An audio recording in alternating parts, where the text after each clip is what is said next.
राजस्थान की राजनीति में इन दिनों एक नाम लगातार सुर्खियों में बना हुआ है। निर्दलीय नेता नरेश मीणा राजनीति की मुख्य धारा से बाहर होते हुए भी वे अपने बयानों और जन समर्थन के दम पर चर्चा के केंद्र में हैं। हाल ही में आयोजित एक सभा में नरेश मीणा ने कांग्रेस पार्टी और उसके नेताओं पर सीधा हमला बोला और खुलकर अपनी पीड़ा सामने रखी। सभा को संबोधित करते हुए नरेश मीणा ने कहा कि एक समय था जब वे कांग्रेस पार्टी का हिस्सा थे। उन्होंने पार्टी के लिए हर स्तर पर काम किया, कभी दरिया बिछाई, कभी झंडे उठाए और पार्टी को मजबूत करने के लिए तन मन धन से मेहनत की। लेकिन इसके बावजूद पार्टी ने उन्हें कभी उनका हक नहीं दिया। नरेश ने साफ शब्दों में कहा कि मैंने कांग्रेस से 2018 में विधानसभा चुनाव का टिकट मांगा, लेकिन नहीं मिला। इसके बाद 2023 में लोकसभा चुनाव का टिकट मांगा, वह भी नहीं दिया गया। यहाँ तक कि 2024 में विधानसभा उपचुनाव लड़ने के लिए भी टिकट मांगा, लेकिन कांग्रेस ने मौका नहीं दिया। नरेश मीणा ने सवाल उठाया, आखिर कांग्रेस पार्टी को इस नरेश मीणा में क्या कमी नजर आती है? इस आदिवासी बेटे में कौन सी खामी है? वह आदिवासी समाज जिसने हमेशा कांग्रेस को मजबूत रखा, जमकर वोट दिए, उसी समाज के बेटे को पार्टी लगातार नजरअंदाज क्यों करती रही? सभा में मौजूद भीड़ के बीच नरेश मीणा ने आगे कहा कि जनता का समर्थन ही उनका सबसे बड़ा प्रमाण है। उन्होंने उदाहरण देते हुए बताया कि छबड़ा सीट से जब वे निर्दलीय उम्मीदवार बने तो जनता ने उन्हें 44,000 वोट दिए। वहीं जिले से करीब 400 किलोमीटर दूर टोंक जिले की देवली उनियारा सीट पर जब उन्होंने निर्दलीय के रूप में चुनाव लड़ा तो वहां भी जनता ने उन्हें 60,000 वोट देकर भारी समर्थन दिया। इतना ही नहीं, उस चुनाव में कांग्रेस पार्टी के उम्मीदवार की जमानत तक जब्त हो गई।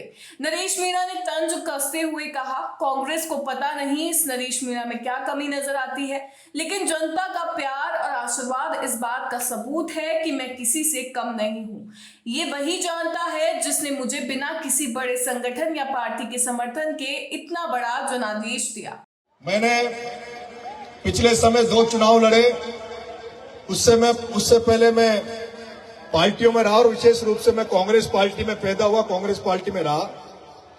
लेकिन कांग्रेस पार्टी की खूब सेवा करी, कांग्रेस पार्टी में खूब दरी बिछाई, खूब झंडा लेके चला, कांग्रेस पार्टी के नेताओं के खूब नारे लगाए।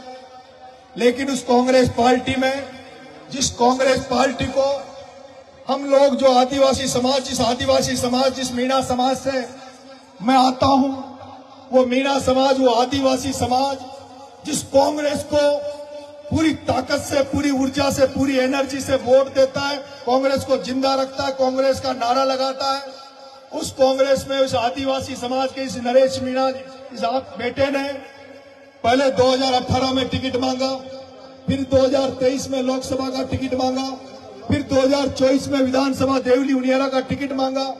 लेकिन पता नहीं उस कांग्रेस को इस नरेश मीणा में क्या कमी नजर आती है, इस आदिवासी बच्चे में क्या कमी नजर आती है, जिस आदिवासी इस नरेश मीणा को निर्दलीय के रूप में छबड़ा में 44,000 वोट वहां की जनता ने दिए, जिस नरेश मीणा को वहां से अपने जिले से 400 किलोमीटर दूर टोंक जिले की देवली उनियारा की जनता ने 60,000 वोट दिए और उस कांग्रेस पार्टी ने जिसको टिकट दिया उसकी जमानत जब्त करवाई, 30,000 वोट दिए।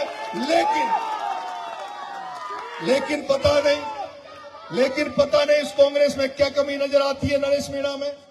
सभा में नरेश के इन बयानों ने साफ कर दिया कि वह अब पूरी तरह से कांग्रेस से दूरी बनाकर अपनी राजनीतिक राह खुद तय करने के मूड में है। उनका यह भी कहना था कि आदिवासी समाज ने कांग्रेस को हमेशा मजबूत किया है, लेकिन कांग्रेस ने आदिवासी समाज के नेतृत्व को वह सम्मान कभी नहीं दिया जिसके वह हकदार थे। राजनीतिक विश्लेषकों का मानना है कि नरेश मीणा की नाराजगी कांग्रेस के लिए खतरे की घंटी साबित हो सकती है। जिस तरह से वे आदिवासी समाज के बीच अपनी पकड़ मजबूत कर रहे हैं और निर्दलीय रहते हुए भी जनता से व्यापक समर्थन पा रहे हैं, उससे साफ है कि आने वाले समय में वे राजस्थान की राजनीति का अहम चेहरा बन सकते हैं। नरेश मीणा का ये संदेश कांग्रेस के लिए भी एक चेतावनी है। अगर पार्टी ने समय रहते अपने भीतर झांककर आदिवासी समाज की आकांक्षाओं को नहीं समझा तो आने वाले चुनावों में उसका नुकसान तय है। इस खबर के बारे में आप अपनी राय हमें कमेंट बॉक्स में लिखें। वीडियो पसंद आया हो तो इसे लाइक करें, शेयर करें और चैनल को सब्सक्राइब करना ना भूलें।